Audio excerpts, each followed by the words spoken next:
Counter-Strike 2 is a priority for Valve, and so is the Steam Deck. But Counter-Strike 2 on the Steam Deck most certainly is not. Which is understandable, but it's still a bit of a shame, because building your own gaming PC these days isn't as affordable as it used to be. Which is why I love the idea of something like the Steam Deck. It provides a pre-built, affordable, portable and very convenient gaming platform that I would love to be able to recommend to people wanting to get into PC gaming and Counter-Strike 2 on the cheap. And I guess technically, the Steam Deck can run Counter-Strike 2. But it just can't do it well enough to be an enjoyable experience online. You don't have to use the Steam Deck screen and controls. You can plug in external peripherals using a dock like so. A mouse and keyboard will obviously improve the experience. An external monitor though, not so much, believe it or not.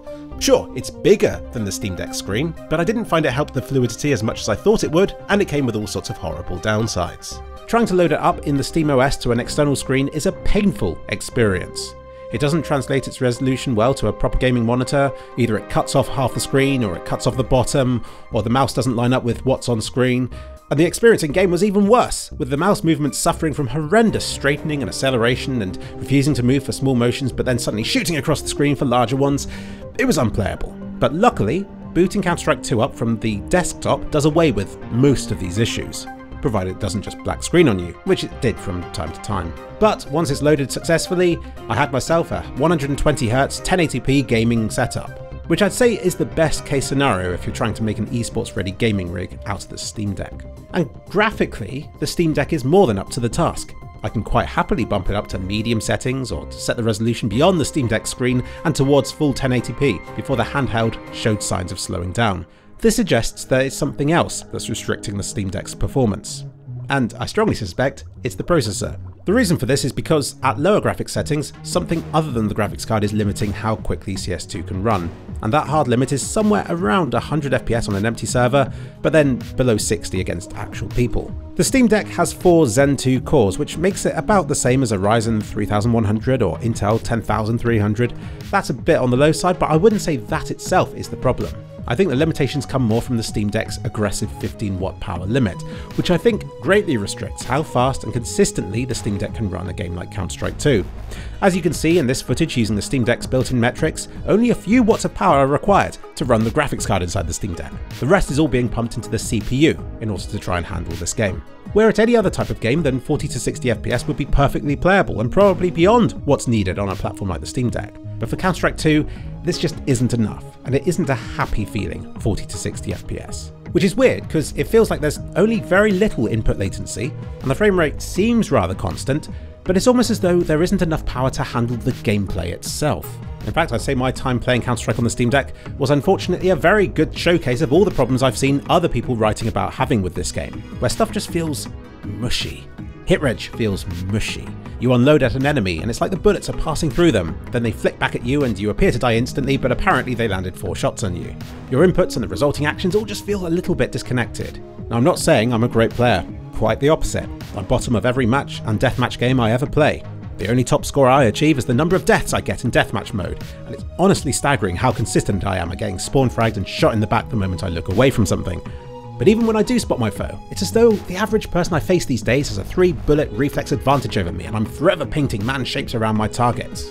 I'm not complaining. If anything, this is a cry for help. Like, how have I sunk so many thousands of hours into this game, only to still be the worst player on every server?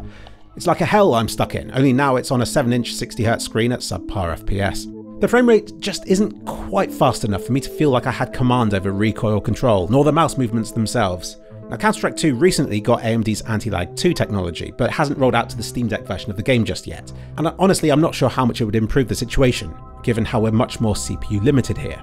Like I said, I'm gaming on Linux here, so my usual screen capture, frame rate analysis tools don't work quite as well.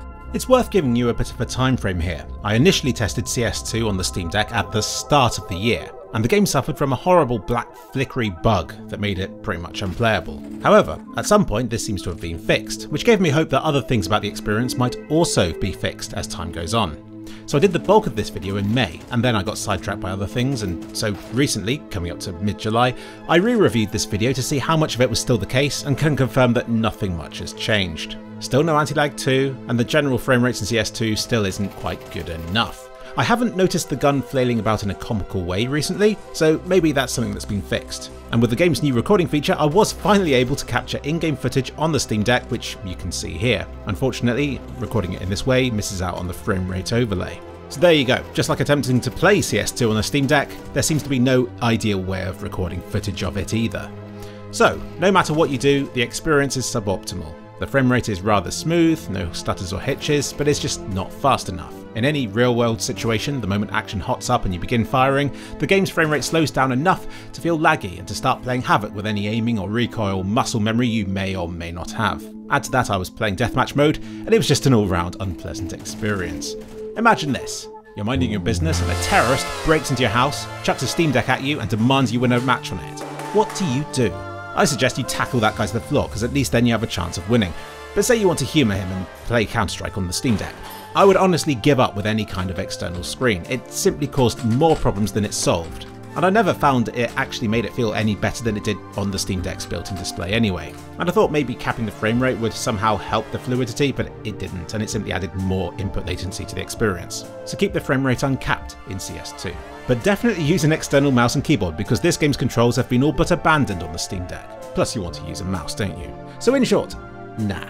Don't play CS2 on the Steam Deck, and if you do, then expect to be horribly outmatched by every other player in the entire world.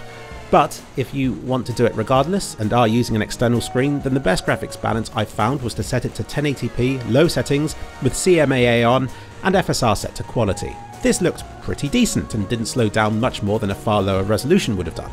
But I still recommend you use the built-in screen, and at that resolution, the low and medium preset ran at about 50 to 60 FPS when the action picked up, and high preset dropped it down to more like 40, and I wouldn't recommend it because it did feel a little bit laggier. So I'd stick to low preset, once again enable CMAA, but it's down to personal preference whether or not you enable FSR. Having it on makes particle effects like head dinks a lot more obvious and pixelated looking, which you might like, but when the base resolution is this low, I don't think it helps to improve the frame rate any further by having FSR also enabled. Could CS2 on the Steam Deck be improved? Well, looking back at how CSGO used to run on the Steam Deck, obviously its frame rate was much better, but Valve had also lovingly lavished it with custom-made control systems, like the gyro aim and stuff like that.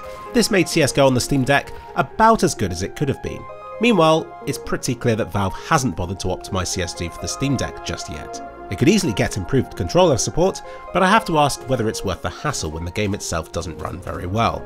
And also because CS2's development clearly has other priorities right now. I really like the concept of the Steam Deck. Valve made a well-rounded system for a very low price. Sure, it could have a high refresh rate screen, or a faster CPU, or faster GPU, but by the time you've added all that to it, it will have inflated the system's cost so much that it's then in direct comparison with much more powerful gaming laptops and stuff like that, which would be a comparison the Steam Deck would fail against. So no, I think the Steam Deck's perfect the way it is, and even when it's compared against the latest generations of hardware, if using the same 15 watts of power, the Steam Deck's performance is still remarkably competitive. So I think therein lies the problem, because this thing's APU is limited to just 15 watts of power, and that's clearly not enough for CS2. It doesn't matter if you're on the battery or if you're plugged into the mains, the Steam Deck's performance remains the same regardless, which I like for the consistency it brings, but in situations like this with CS2 where you're probably gaming on a table plugged into the mains and with external peripherals everywhere, then a way to up the Steam Deck's power to maybe 20 or 25 watts instead might do wonders to this game's performance, edging it just into the realms of playability. Other handhelds can already cool this much power. Other handhelds might already have the horsepower to run CS2 more acceptably. And the Steam Deck 2, when it eventually comes out, clearly will as well. But in its current state, I just don't ever see the original Steam Deck being able to run this game well enough for competitive play. Sorry.